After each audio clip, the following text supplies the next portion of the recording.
Hello guys, good morning once again. Time check is 11:26 AM. Hello guys, shout out sa ating mga solid ka-wanderers na walang kabutas-butas, no? Dito ulit tayo sa ating planeta, sa Wanderers Planet, dito sa Barangay Binyan. Um, shout out muna sa ating mga solid ka-wanderers, sa ating mga OFWs, no? They are scattered around the world. Ang ating mga OFW, shout out dyan sa Hong Kong, dyan sa Singapore, ating mga OFW, sila mga bida-bida dito guys. Okay? So ano pa, lahat ng mayroong mga Pilipino, guwapo at guwapa nating mga OFWs, ingat kayo palagi guys. Okay? So salamat sa suporta nyo sa ating YouTube channel. Mabagal man, ngunit alam kong naiisip din yung tulungan ng inyong kaibigan, si Ka-Wanderers, dahil alam ko namang ma, maano ang inyong mga puso at damdamin. So sana tulungan nyo itong ating YouTube channel, buhayin nyo guys sa pamamagitan ng ating mga OFWs. The power of OFWs ang ating inaasahan dito. Siyempre, atin din mga kaibigan, kamag-anak, no? Lalo na ating mga AFP, no? Men and women sa AFP. So, may tiwala ako sa inyo na hindi nyo ako ilalaglag, hindi nyo i-disregard itong ating YouTube channel. By the way, kahit ako'y mga supporter ng ni Marcos before, no? Ni Pangulong Marcos at saka ni ex-President Duterte, Inday Sara, no? Ating Vice President. Medyo sa totoo lang, nakakainis in the sense na hindi dating magkasama, no? Sa isang layunin, nagkahiwalay-hiwalay sa dahilan sa mga kanya-kanyang mga admukain. So, masama dahil puro may mga kontrabida dating sa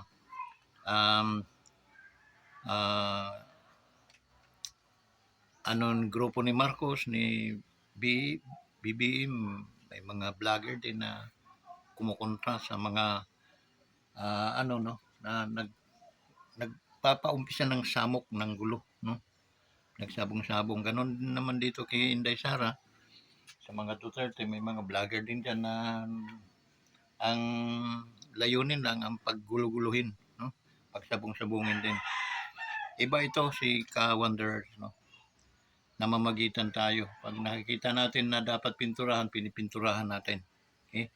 Kaya wag nawa kayong kasi kung kayo man nasa kalagayan ko, hindi alam kung saan susuong, no? Dahil parehas ko mga sinuportahan itong mga ito. Okay? At humanga din ako kay Marcos, no? Pero sa kalauyan, tawag no? Katagalan, baka nakikita ko yung kahinaan ni Marcos, no? Yung kahinaan ng kanyang mga desisyon. Wala siyang sariling kundi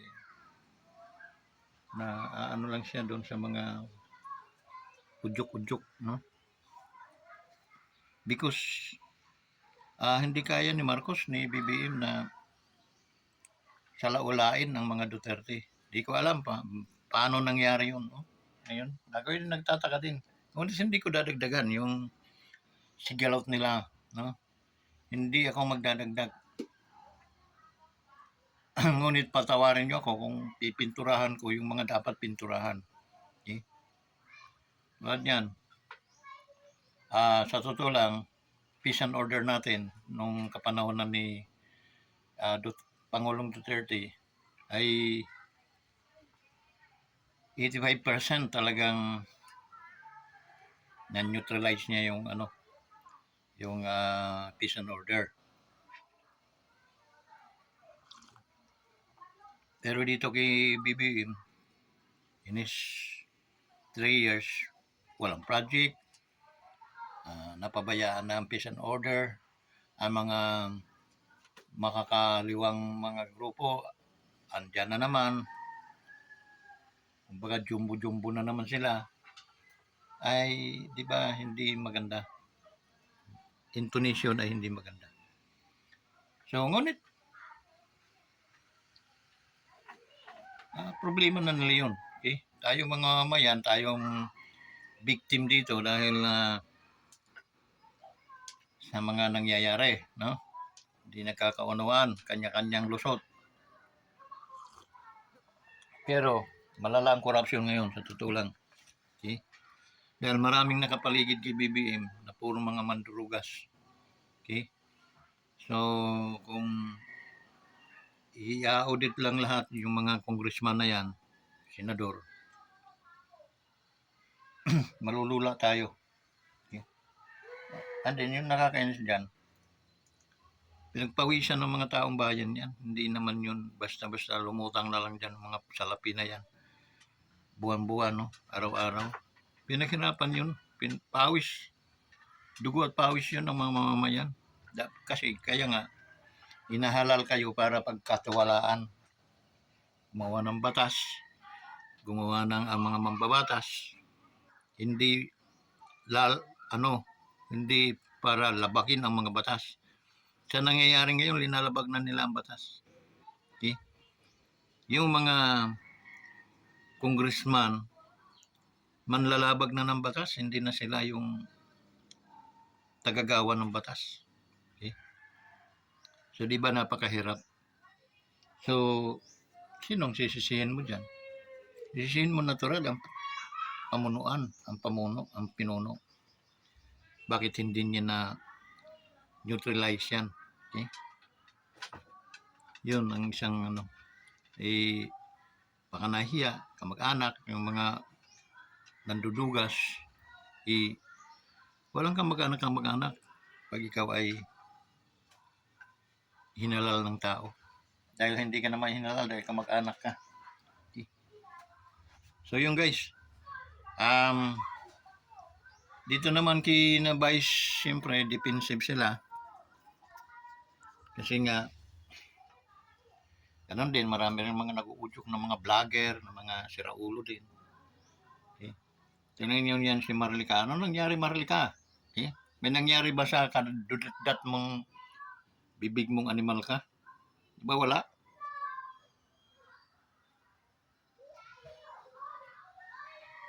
Kayo pang naging dahilan kung bakit ang Pangulo ay natuluyan sa ICC.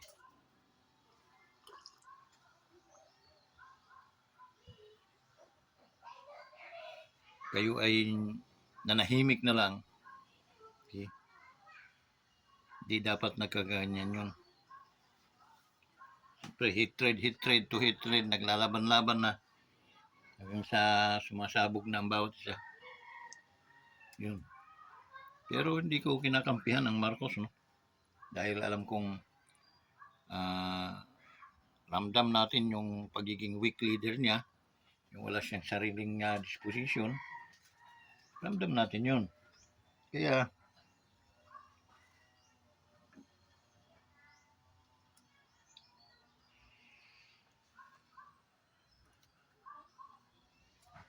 yun ang isa nating sinisilip. Okay? Pero dyan sa kadadakdak ninyo, pag-away-away nyo, nagkaroon ng cause of hatred, no? Ang bawat isa. Dahil sa mga chismis na mga pinasabog nyo, wala namang katotohanan. Okay, puro mga hirsi-hirsi lang. Okay? So yun, nangyari. Naipit ang ating dating Pangulo. At naipit din ang ating vice nito. Okay? Sa mga kagawa ninyo. Nabi ko na yan noon pa. I-review niyo yung mga vlog ko. Nabi ko yun. Na yun ang magiging bunga nito. Yun. Kasi kung hindi kayo mga maninira, hindi sana magkakaganyan. Baka nagkaunoan pa, nagkapatawaran pa. Eh, kaso, wala, puro paninira lahat ang may mga pakuting-kuting pa kayo, ahas pang nalalaman. Okay? So yun, magsisimang kayo, wala nang magagawa eh. Okay? Wala tayong magagawa. Okay? So, kailangan susugin natin yung tamang batas.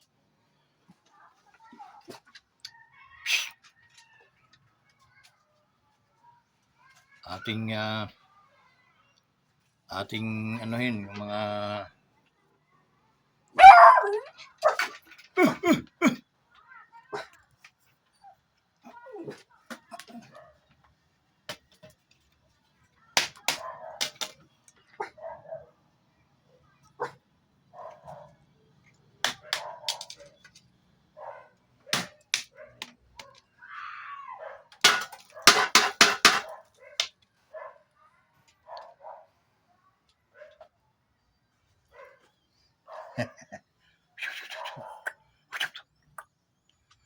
ating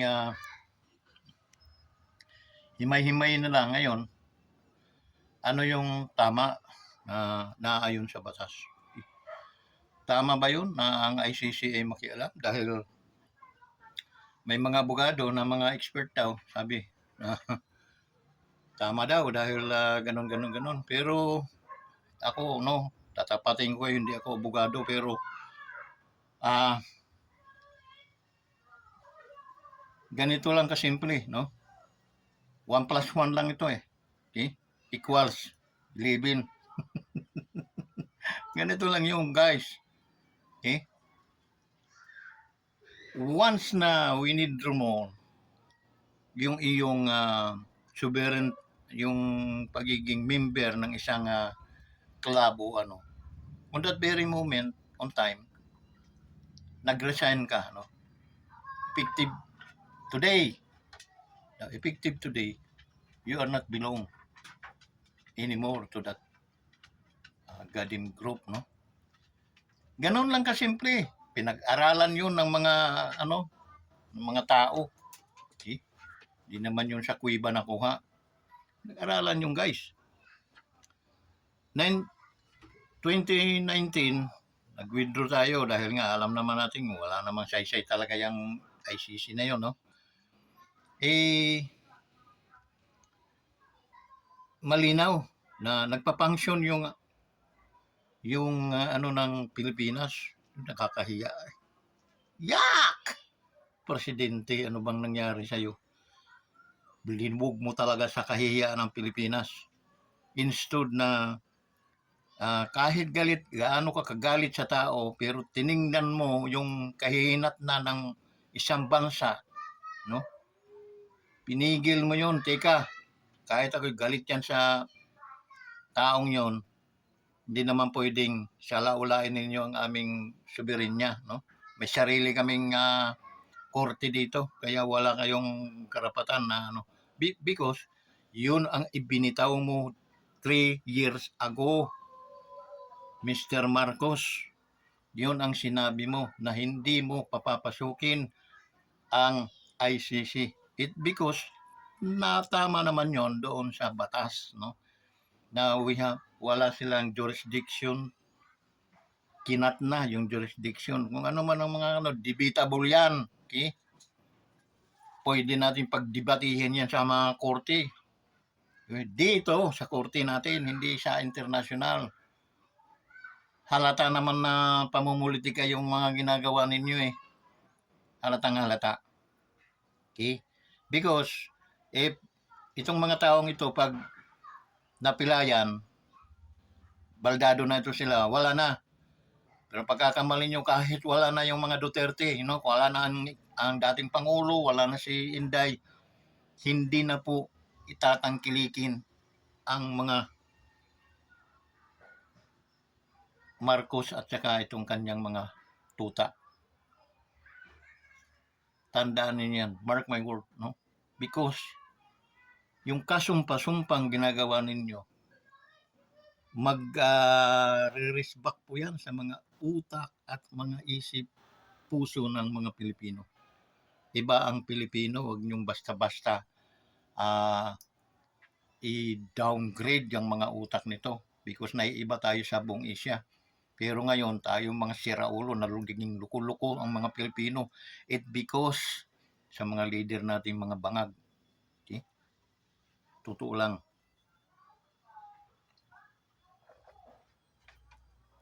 Iba yung personal na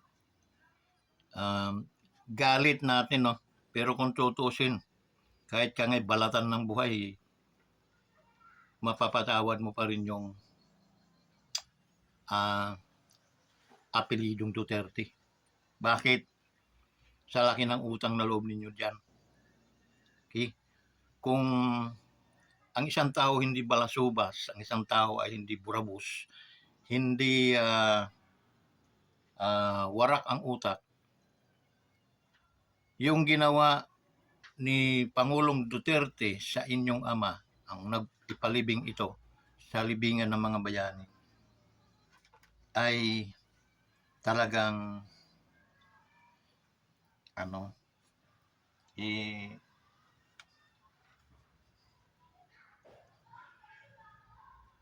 mayroong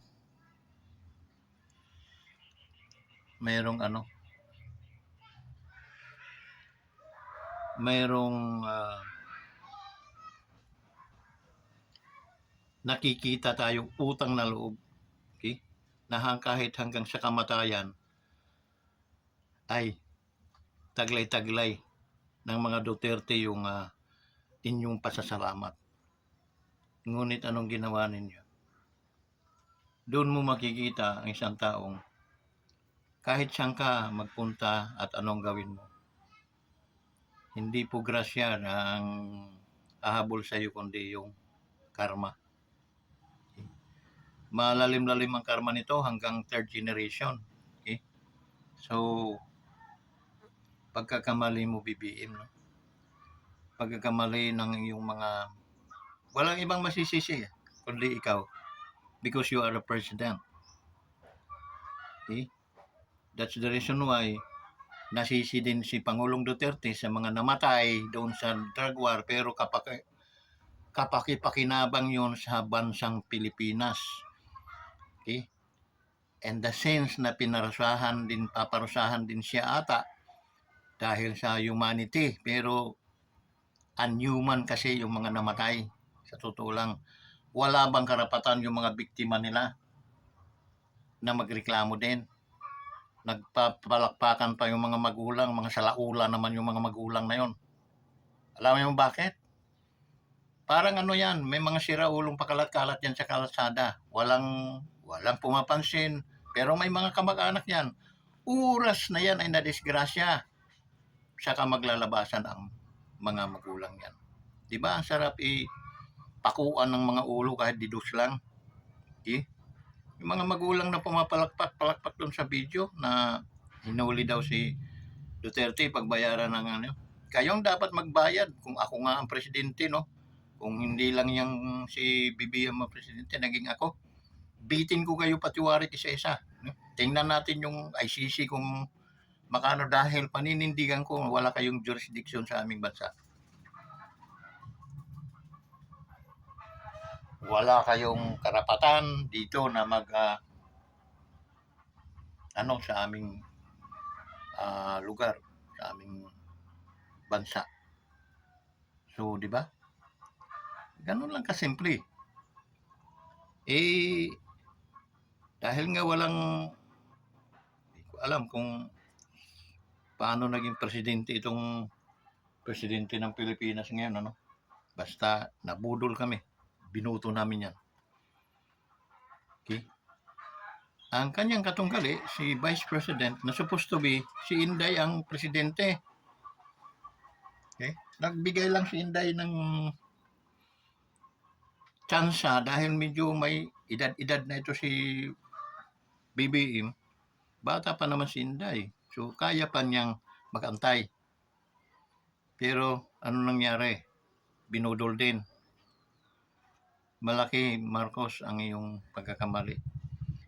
And this time, talagang binurobos mo ang apelido ninyo. Binurobos nyo ang inyong lahi na sa susunod na mga henerasyon, hindi na kayo pagkakatiwalaan pa. Totoo lang. Last chance ninyo yun, pero anong ginawa mo? Naging aso ka, boy. Yung mga sinusuka mo noon, yun ang linulunok mo ngayon. Suka mo, kain mo. Okay? Mga taong humatol sa iyong ama, sumira sa iyong pamilya, yun ang mga akibat mo ngayon, mga kabarkada mo ngayon, di ba? Nakakasuka yan. Okay? While ang mga Marcos na ito sila ang naging dahilan kung bakit ka naging presidente, pinersecute mo.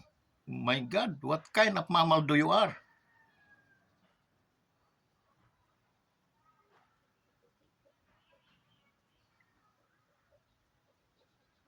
Gusto mo talagang maulit yung history ng tatay mo. Maraming gumagalang noon dahil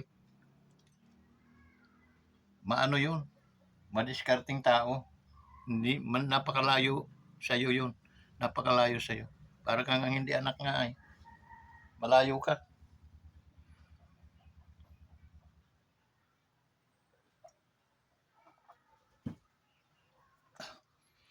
Masakit lang kasi nga, parehas kayo namin sinuportahan. Parehas namin kaangahanga yung ginawa ni Pangulong Duterte for a matter of 6 years. Almost 20 years na ginawa ng tatay mo.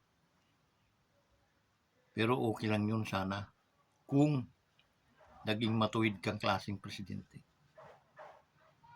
Kung hindi ka naging salaula sa mga taong pinagkakautangan ninyo ng loob. Dahil sa dami ng presidenteng dumaan sa bansang Pilipinas, hindi talaga libing-libing ang inyong tatay sa libingan ng mga bayani. Except dito kay Pangulong Duterte. And then what happened? Anong ginawa mo? Yung time na yun na pwede mong, ka, i-object ko yan, no? Ika nga, kahit si Judas, naghudas kay Jesus, nagsisi sa bandang huli. Anong ginawa? Nagbigti. Sinauli niya yung pera, then nagbigti. Kahit siya ay traidor, meron siyang dignidad, no? Si Judas. Wala siyang dahil maestro lang ang master nila ang tawag ni Jesus sa Pangulo, sa Panginoon. Okay. Well, ikaw, ang kaano ng Panginoon ay ang kanyang ama. Okay? Yun ang kanyang kajaming at ang banal na Espiritu Santo. Mantala ikaw,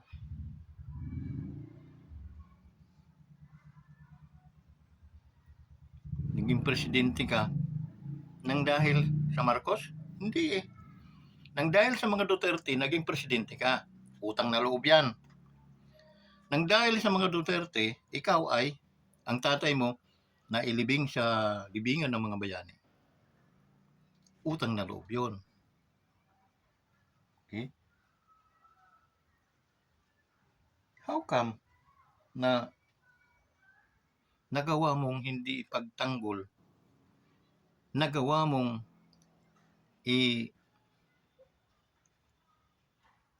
i-endorse ang dating presidente dahil kalaban mo sa politika? Dahil tinuturuan ka? Guys, kinig ka, mahal na Pangulong BBM. Hindi lahat ng tao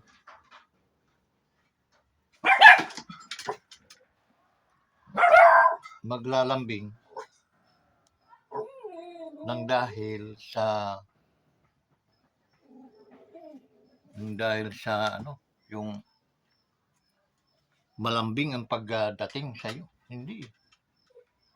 Mayroong mga naglalambing na dinadaan sa kanya. Una ako, ganyan ako mag-challenge. No? Parang sina-challenge ko.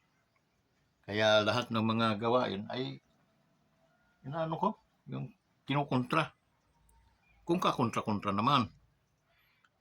Okay, pero yun ang isang pagkakamali mo dyan.